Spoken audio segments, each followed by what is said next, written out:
Du fond de sa cave, Valérie Andançon ressort les souvenirs de son enfance dans la Creuse. Les albums photos. Une enfance qu'elle dit hantée de questions qui restaient sans réponse.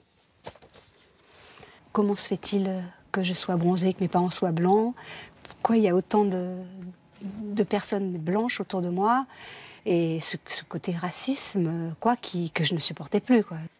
Toutes ces années, entourée de ses parents, elle ignore qu'elle est arrivée de La Réunion à l'âge de 3 ans.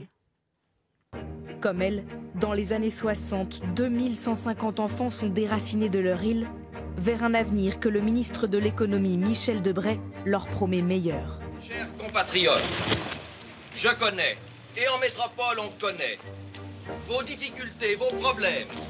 On sait qu'il existe encore ici beaucoup de misère. On leur avait assuré qu'ils retourneraient chaque année dans leur famille.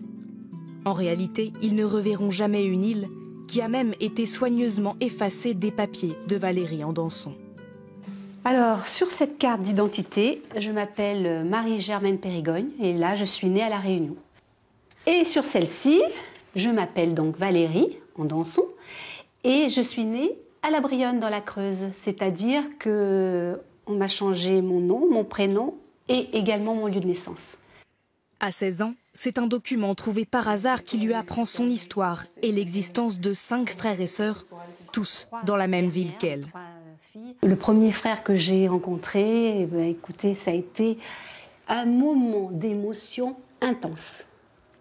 Enfin, ce frère qui était là, qui me ressemblait, il était beau comme tout et je voyais un petit bout de mes origines.